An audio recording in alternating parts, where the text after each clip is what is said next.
Hey everyone, I wanted to just share with you before we get into the video that I have an Etsy shop if you didn't know. So it's TheFortitudeFix on Etsy. Go ahead and head over to etsy.com/shop/TheFortitudeFix and check out my store. I know there'll be something there that you like. Okay, let's go ahead and get into the video.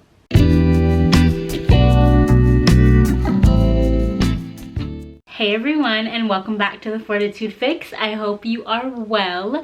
My name is DaShanna, and in today's video, I'm going to be bringing to you a very highly requested video, and that is the what's in my DIY postpartum kit and what I actually used. So I'm gonna go ahead and bring that video back. If you haven't seen it, go ahead and click this link in the iCards for that DIY video of everything that I put in my postpartum kit before baby Nova was born. I'll also link it down in the description box, but in this video, I'm going to re-watch that video and let you all know exactly what I used, if I used everything, what came in super handy, and then if there were any other things that I needed to purchase. So with all of that said, I am going to also leave the links to every single one of these products down below, and I hope that you enjoy.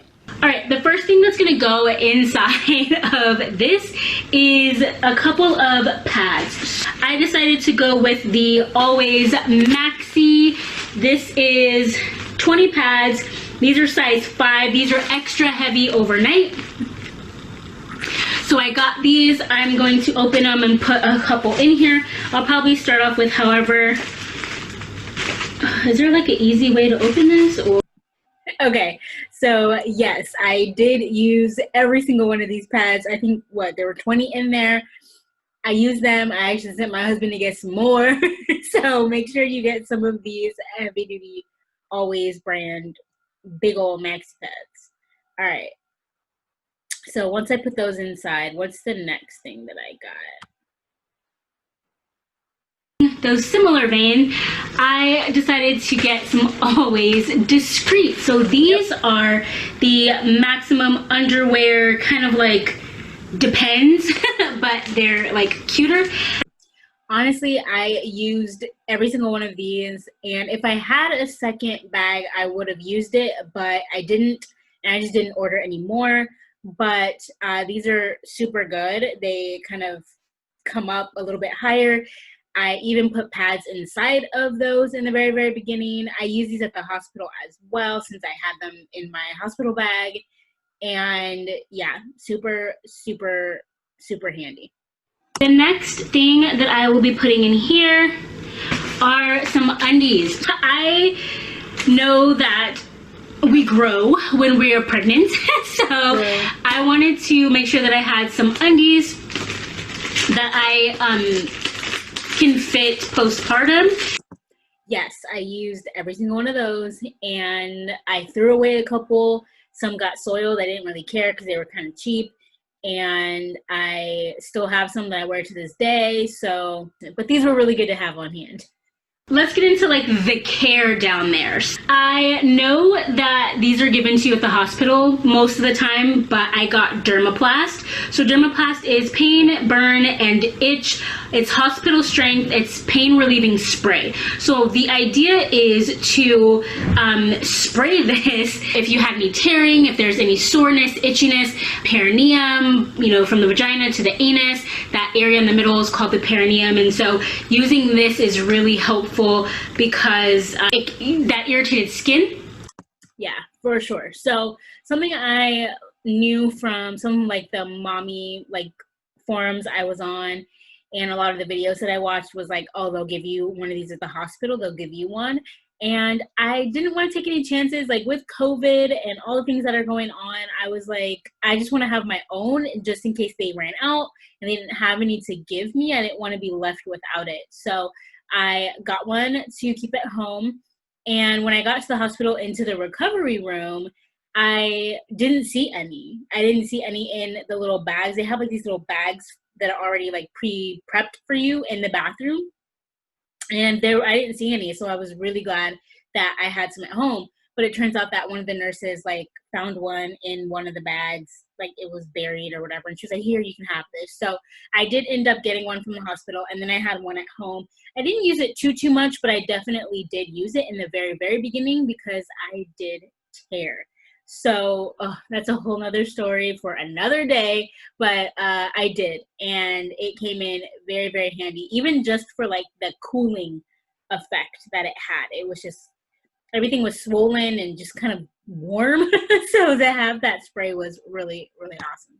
So with the pads and the disposable undies, I decided to get some cooling medicated pads. So I went with the Tux brand.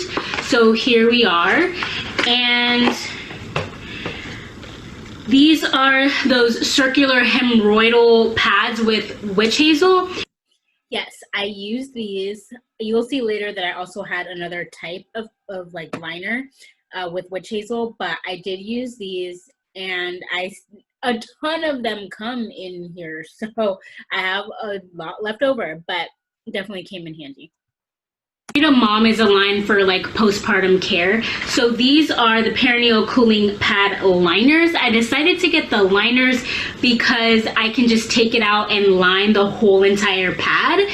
Yes, I actually brought these to the hospital and I used them. I loved them because, again, it did kind of line that whole entire pad instead of putting those individual Tux pads, but either way, it was really helpful to have. So I probably would have bought another pack of those if I could. Mom again comes through. So I know that most hospitals will give you a Peri bottle, right, short for perineum. You put water in it, you spray down there because you can't like wipe, you know. I wanted to make sure that I got this in particular, and it's because of the inverted sprayer.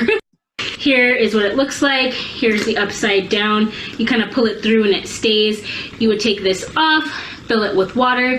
It's super squishy. I love it. Turn it back.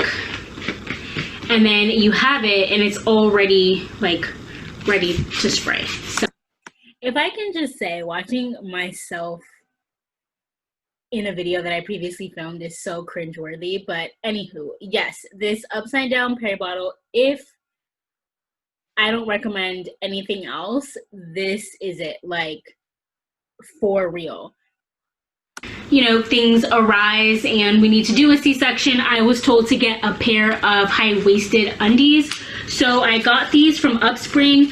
It's post-op panty, assistant recovery after like abdominal surgery. So basically it's extremely highly waisted underwear, and there's like a support kind of system in the middle. Those of you who saw my labor and delivery video, I had a vaginal delivery, so I did not end up having a C-section, but I still use these because, again, they were super high-waisted, and just the space that's created when your uterus starts to shrink back down, especially in my case, I also had 2 fairly large fibroids, and just the feeling of everything kind of shifting back into place was really interesting. So anything that was high-waisted, anything that kind of kept things right and tight was a game changer for me. So even though I didn't have a C-section and that's what these were made for, I still use them. The very last thing, whether I have a vaginal delivery or a cesarean, I wanted to get the belly bandit. So this is kind of like a Velcro thing that goes around. It says basic belly wrap that helps slim and support your belly, your waist, your hips post-pregnancy. So think about the belly bandit. I have used it, but it's so funny because it's so tight. It's tight. And when I first put it on, I even waited a week or two. I waited a while, but even putting it on, I had to struggle, you know, like do one of these, you know, to get the Velcro to overlap. And it was rough, but it was very, very tight. Now, I do recommend it. I do still use it here and there. It's gotten easier to kind of put on. I don't have to, you know, go as hard to get it over there to Velcro. because, you know, my belly has gone down since then, but it was really, really tight. And I think for me, I didn't want things that were super, super tight. I mean, other than the underwear, the high-waisted, like I mentioned, but like things that were extremely tight like that, I was just like, ugh, I didn't want to wear tight clothes. I just wore like nightgowns and like big t-shirts. That was my entire like first few weeks. So yeah, I'll still link it down below. I did use it. I'd recommend you get one if you want, for sure. Or some type of, even if it's not the Belly Bandit brand, some type of like control situation. Here it is. I used everything that I created in this DIY like bag. I'm just so happy with myself that I actually used all of this. Okay, hey everyone. So I wanted to just show you, we're in my bathroom right now. I wanted to show you the two things that I got extra to add to my kit. So the first one are these Always Maxis. I got these in a size 2. So these are a bit smaller, more like the regular pads that we're used to. I'll go ahead and take one out to show you, but I got these size because the super big ones, like, you are eventually gonna size down from those, and so I just wanted like some regular pads. So I got these to size down from the big ones, and then I also got these are Barely There You by Kotex 100 wrapped everyday liners. So these are the panty liners, and they come individually wrapped like that, and these are the regular size. So I got these actually off Amazon, and these were FSA approved. So keep in mind that on Amazon you can use your FSA or HSA account, just attach the number and the card number, and you can use that money on Amazon. So anyways, I got those two things to help me out. All right, thanks everyone. Bye. Alright, so that is it for me. Thank you all so much for watching. I really hope you enjoyed this video. Please do remember that everything will be linked down in the description box, so go ahead and check that out. Go ahead and give it a thumbs up, and make sure to click that subscribe button so you never miss another upload. And with that, I will see you all in my next video. And as always, remember to fill your cup. Bye.